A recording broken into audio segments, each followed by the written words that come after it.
antidiabéticos orales.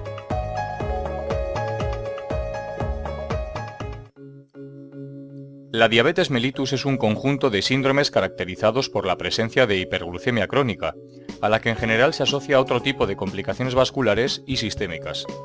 Se puede presentar en varios síndromes. Tipo 1, antiguamente juvenil o dependiente de insulina. En el momento del diagnóstico se aprecia la desaparición de las células beta del páncreas encargadas de la producción de insulina. Si está debido a un proceso autoinmune, hablamos entonces de diabetes mellitus tipo 1 autoinmune, o si se desconoce, hablamos de diabetes mellitus tipo 1 idiopática. En general aparece antes de los 30 años y se caracteriza por una insulopenia, por lo que el paciente precisa insulina. Tipo 2, no insulino dependiente, es mucho más frecuente y de aparición más tardía, asociándose habitualmente a la obesidad. En este caso no se aprecian variaciones en la secreción de insulina, pudiendo ser esta incluso superior a lo normal. Aún así, esta cifra resulta insuficiente para mantener los niveles de glucemia normales, lo cual indica que existe una resistencia a la acción de la insulina. Diabetes mellitus secundaria, enfermedades pancreáticas, síndromes congénitos, endocrinopatías, etc. A veces es irreversible. El tratamiento actual del diabético requiere un abordaje múltiple, especialmente con el fin de prevenir las complicaciones asociadas. Incluirá la práctica de ejercicio físico, dieta, antidiabéticos orales y/o insulina, y el tratamiento de las complicaciones que pueden aparecer. Insulina. La insulina es un polipéptido sintetizado en las células beta del páncreas. Consta de dos cadenas de aminoácidos unidas por dos puentes disulfuro. Ambas cadenas provienen de su precursor, la proinsulina, el cual a su vez deriva de la preproinsulina. La liberación de insulina en el páncreas depende de múltiples factores de regulación, siendo las variaciones en los sustratos energéticos los que inducen modificaciones inmediatas. El factor clave es la existencia de canales específicos de potasio activados por ATP o por aumento de la relación ATP-ADP.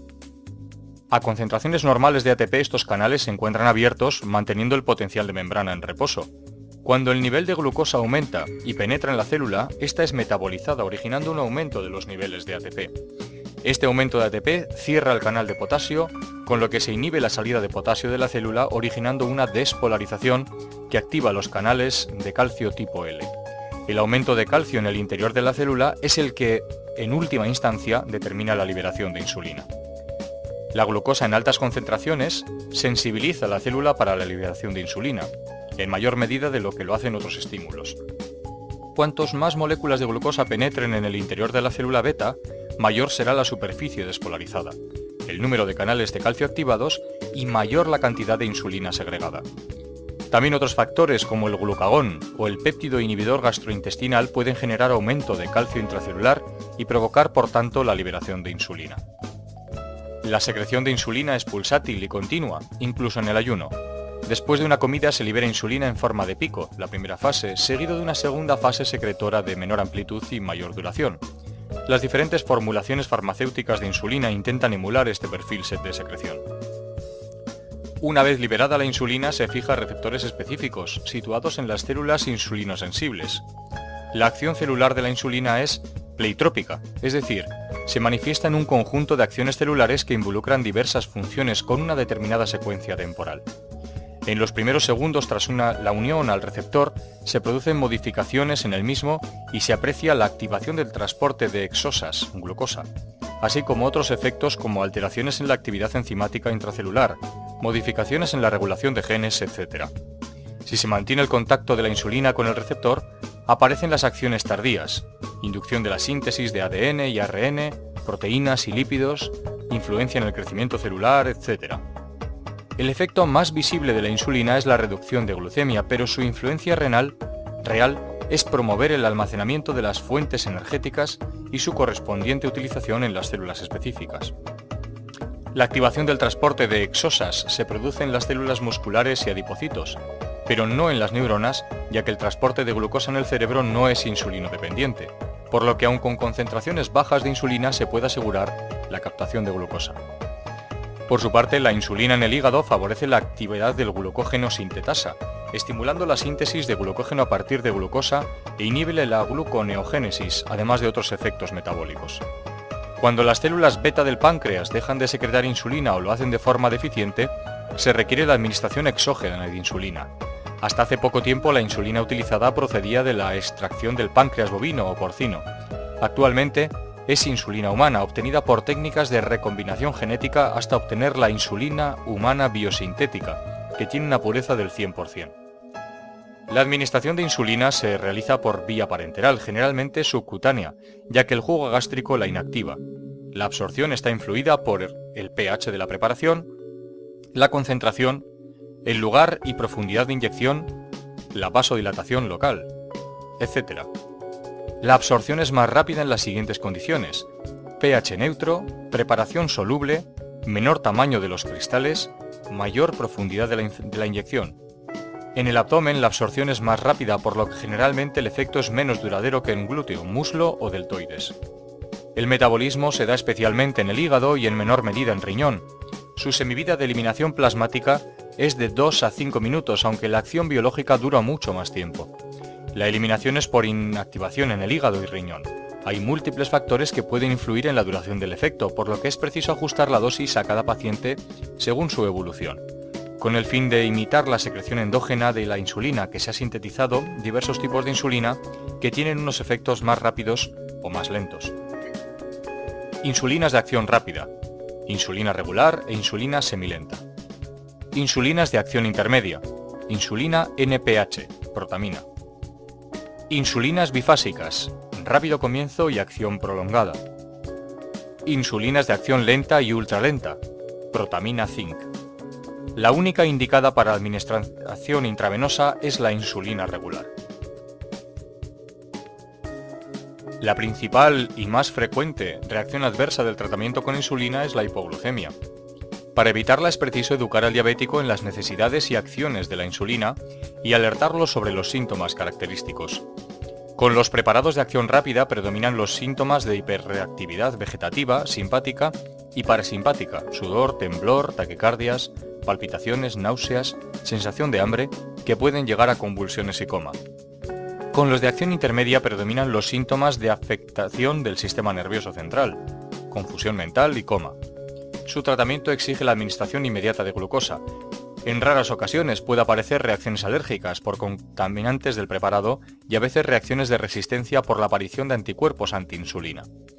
Pueden aparecer reacciones lipodistróficas en forma de atrofia o hipertrofia del tejido subcutáneo en los sitios de inyección, aunque con las modernas insulinas son cada vez menos frecuentes. Por último, al comienzo del tratamiento puede aparecer edema insulínico, que es pasajero y carece de importancia. No podemos olvidar que la insulina es solo una parte del tratamiento del enfermo diabético y hay que insistir en otros factores como la dieta o el ejercicio físico. En este sentido, los profesionales de enfermería desempeñamos un papel imprescindible en la educación del paciente diabético y en el seguimiento de su enfermedad para evitar o detectar precozmente las posibles complicaciones. Antidiabéticos orales. Son fármacos que han demostrado utilidad en el tratamiento de la diabetes. Los primeros en sintetizarse fueron las sulfonilureas, siendo el descubrimiento de sus propiedades hipoglucemiantes de forma casual. Desde entonces se han desarrollado varios grupos. Los más importantes son fármacos estimulantes de la secreción de insulina, fármacos que disminuyen la resistencia a la insulina, fármacos que inhiben la absorción de la glucosa y nuevos antidiabéticos orales. Fármacos estimulantes de la secreción de insulina. Comprende las sulfonilureas, que es el grupo con mayor cantidad de fármacos: acetohexamida, tolbutamida, tolazamida, clorpropamida, glibenglamida, glibornurida, gliclacida, glimepirida, gliprentida, glipicida y gliquidona, y los derivados de la meglitidina, repaglidina y nateglinida. Las sulfonilureas a corto plazo provocan la liberación de la insulina preformada en las células beta del páncreas al aumentar su sensibilidad a la glucosa. Para lograr esta acción es preciso que las células beta sean funcionantes. Esta acción liberadora es potenciada por otros estímulos como la presencia de glucosa, aunque también es apreciable en células que han perdido su sensibilidad a la glucosa.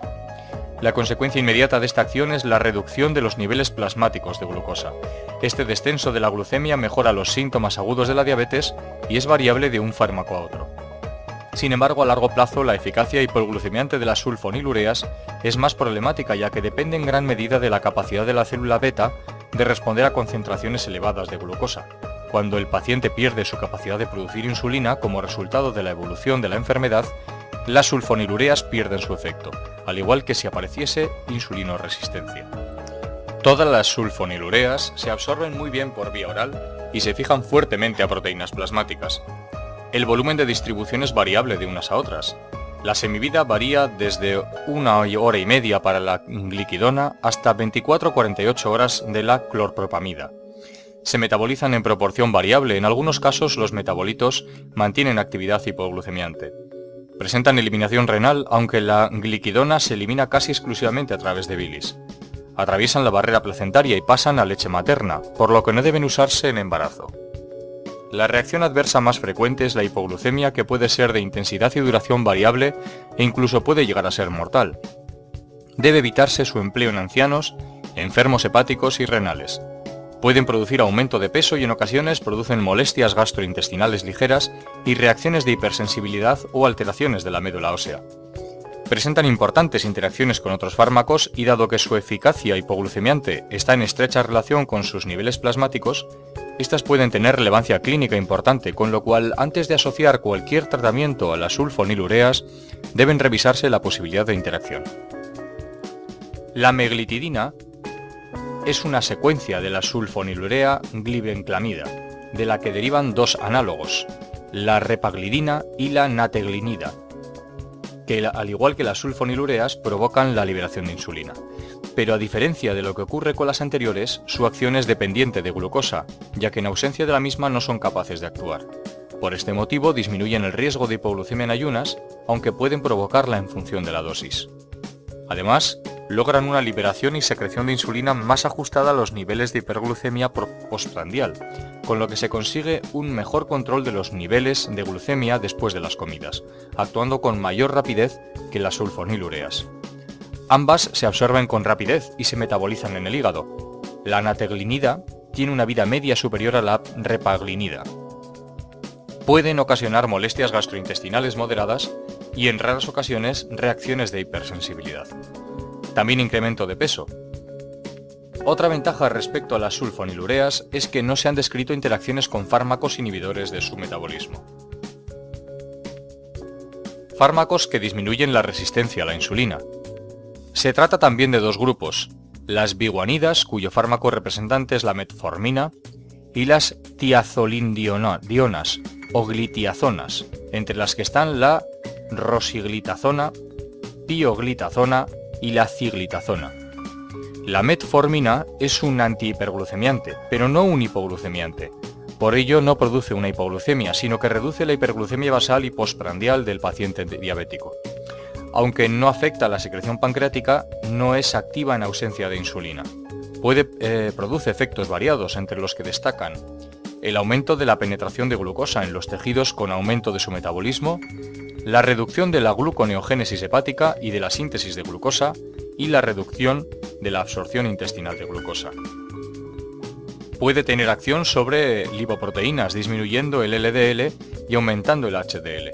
Se absorbe bien por vía oral, no se fija a proteínas plasmáticas ni sufre metabolismo, eliminándose casi por completo por orina en forma activa.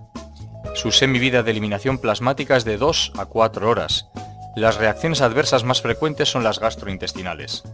La reacción más grave, aunque rara, es la acidosis láctica, que puede llegar a ser letal, pero solo ocurre si se dan dosis altas o dosis normales en pacientes con insuficiencia renal, cardíaca, enfermedad hepática, alcoholismo, embarazo o situaciones en las que la alteración del metabolismo celular favorezca la producción de lactato.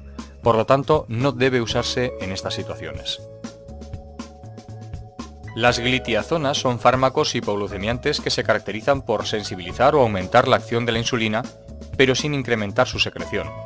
La actividad de estos fármacos requiere la presencia de insulina, cuya acción es incrementada o facilitada. Entre otros efectos, aumentan la captación de glucosa por algunas células, la fijación de la insulina a membrana y la expresión de transportadores. También reducen la gluconeogénesis hepática. Con todo ello, mejoran la utilización periférica de la glucosa. Se absorben bien por vía oral, con buena biodisponibilidad. Sufren metabolismo hepático, originando en algunos casos metabolitos activos que alargan la vida media. La reacción adversa más frecuente es la retención de líquido con formación de edemas. Se puede producir también anemia, aumento de peso o alteraciones hepáticas, por lo que debe vigilarse la función hepática y pueden producir molestias gastrointestinales. También se han relacionado con aumento de riesgo de fractura de cadera en mujeres postmenopáusicas. Fármacos que inhiben la absorción de la glucosa.